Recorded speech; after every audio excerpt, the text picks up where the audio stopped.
À la vue de ce qui se passe dans l'histoire, j'aurais peut-être pas appelé ce film Jour de gloire, un film sorti en 2022 qui a été réalisé par Jeanne Frankel et Cosme Castro. De quoi parle ce film? Ces deux frères qui se retrouvent dans leur village, 1 heure avant le résultat du second tour de l'élection présidentielle. L'intérêt de ce film, c'est qu'il est tourné et diffusé en direct avant le résultat. Leur créateur crée une petite histoire entre deux frères, une fiction dans une plus grande histoire, l'histoire réelle, l'histoire des élections, de nos dernières élections. Une grande partie du récit, il est écrit, avec des étapes précises, pour organiser aussi un tournage qui se fera en direct. Mais il y a aussi quelques petites variantes, notamment dans le dialogue. Les acteurs peuvent improviser.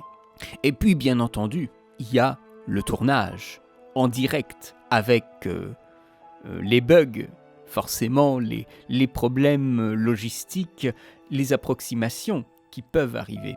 Et puis également le résultat des élections qui va influencer la fin. Les caméras sont embarquées dans différentes péripéties, des fois en voiture même. Elles sont aussi pilotées en régie, via des antennes 4G installées tout le long du parcours pour assurer la fluidité du tournage et de sa retransmission en direct. Jeanne Frankel disait que le réel irriguera la fiction. Il faut donc composer avec une part d'inconnu. Et c'est en cela un sujet de tournage, une logistique de tournage tout à fait grisante, un peu innovante, puisqu'on est à l'ère de l'immédiateté. Eh bien, est-ce qu'on pourrait peut-être pas avoir quelque chose de plus massif comme un film en direct? Et un film en direct, je crois bien que ça avait déjà été fait, ou peut-être un film en un seul plan, je sais plus exactement. Il y avait, je crois, un film avec Jude Law, il me semble qu'il y avait quelque chose de ce type-là, ou aussi un film avec Woody Harrelson, il me semble vaguement, un projet à Londres, il me semble.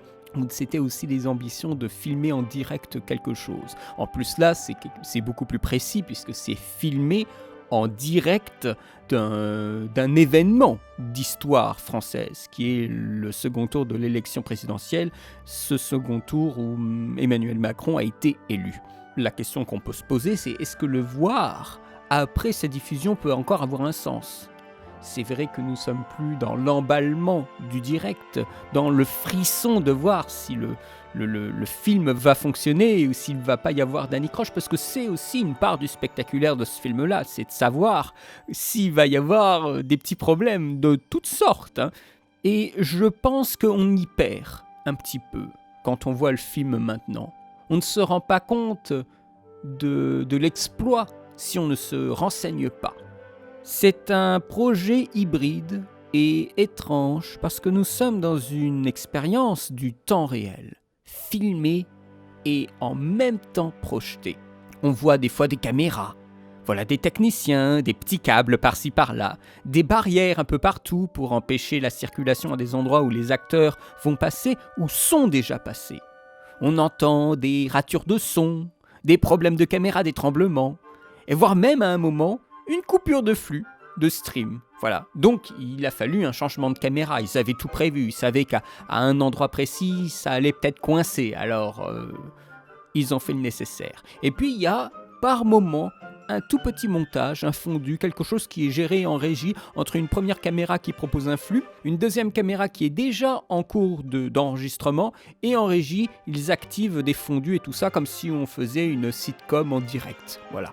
Et bien là, c'est la même chose. Et bien sûr, la musique est aussi performée en live. Voilà, via un autre camion, tout ça est assez minutieusement mis en place. L'ensemble fonctionne bien, et s'il y a des ratures, des petits accidents, des petites vues de tournage, de gens qui tournent, eh bien, il faut l'accepter. On l'accepte. Voilà. On accepte une fiction dans l'aventure cinématographique de conception de cette fiction. Je crois qu'ils évoquaient, les créateurs, l'idée de méta-cinéma, de cinéma qui parlerait de lui-même et qui aussi se montrerait. C'est un film qui par l'idée de présenter une diffusion et un tournage simultané, est un petit peu performatif. C'est un plan séquence d'1h05, pas totalement, mais l'idée est de créer une fluidité des mouvements, de la scénographie pendant 1h05. En cela, bien sûr, les plans durent extrêmement longtemps. Il y a tout ce qu'il faut pour que les plans durent le plus longtemps possible. Il y a, je pense, certains moments, je ne me rappelle plus exactement du film, où ils font des coupes pour permettre des changements de toutes sortes. Il y a des petites ratures qui sont clairement pas prévues, et on le sent.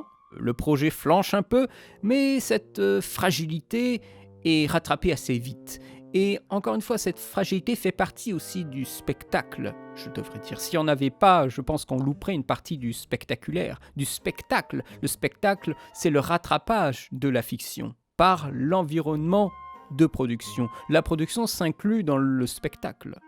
Et puis, il y a aussi ces idées, quand on fait des performances de cet ordre-là, des plans séquences, c'est de montrer des choses qui sont plus compliquées à montrer en plan séquence, de les montrer réellement. Il ne s'agit pas de faire des grandes cascades ou des choses comme ça, mais par exemple de montrer des flashbacks en un seul plan.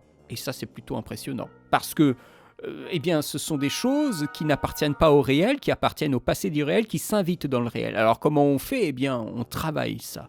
On travaille, par exemple, il y a un moment que j'ai beaucoup aimé, qui est très simple, mais il faut le faire quand même, et le faire en temps réel, ça c'est pas gagné, et surtout qu'il n'y a pas de deuxième prise. Donc c'est un moment où ils sont sur une route. Ils vont arriver au village, ils font une pause. Et puis, il y a un des frères qui revient d'Australie, il me semble, et il parle avec son frérot, il a des souvenirs, on sent qu'il est en train de revivre un peu une nostalgie des environs, une nostalgie du village. Et à un moment, il tourne la tête vers la route. Et la caméra se tourne vers la route. Et on voit des gamins en train de repomper un vélo. Ils se sont arrêtés sur le bas-côté de la route et tout ça. C'est clairement un flashback. 2 enfants en train de s'amuser avec le vélo. Et puis après, on rebascule sur les 2 frères adultes, près de la voiture. Donc le frère qui revient a été un peu extirpé de son rêve, extirpé de sa nostalgie, de son souvenir. Et puis la caméra rebascule sur la route et les enfants avec le vélo ne sont plus là. C'est clairement une hallucination, un souvenir qui nous avait été montré. Mais dans les faits, dans la production, ça veut dire qu'il y a les acteurs avec les vélos qui sont arrivés sur la route, ils ont fait leur petite scène, et quand la caméra a rebasculé sur les 2 acteurs, il y a l'assistant de réalisation qui a dit aux petits-enfants de vite dégager de là, en silence, parce que si tout est capté par le micro directement, donc il faut pas faire trop de bruit. Il y a des micros qui vont être très directionnels, donc on peut ne pas capter du tout les enfants sortir. On les fait sortir du cadre, et quand la caméra revient, les enfants sont censés être hors du cadre. Donc il y a aussi une logistique de placement d'acteurs vis-à-vis de ce genre de mouvement qui est toujours impressionnant à voir quand c'est fait en une seule prise. Il y a toujours cette crainte, vous savez, un petit peu comme au théâtre, de voir que tout d'un coup il y a un truc qui ne va pas. On voit un bout de vêtement ou des choses comme ça. C'est toujours assez fascinant. Ça fait presque jouir de voir que tout d'un coup la fiction invite en fait sa conception dans son spectacle. C'est un film donc de concept. Mais encore une fois, il s'agit d'un film de concept très bien, très joli, mais dont l'histoire n'est absolument pas folle. Ils ont mis tout l'argent dans le concept et pas grand-chose dans l'histoire. À partir de là, il reste la mise en scène. Enlever son aspect ludique, il reste pas grand-chose pour le film. L'histoire n'est vraiment pas très intéressante à suivre. Et pourtant, les acteurs, ils essayent de donner du leur. C'est une petite histoire, mais peut-être avec un sujet qui détonne, qui est en contraste.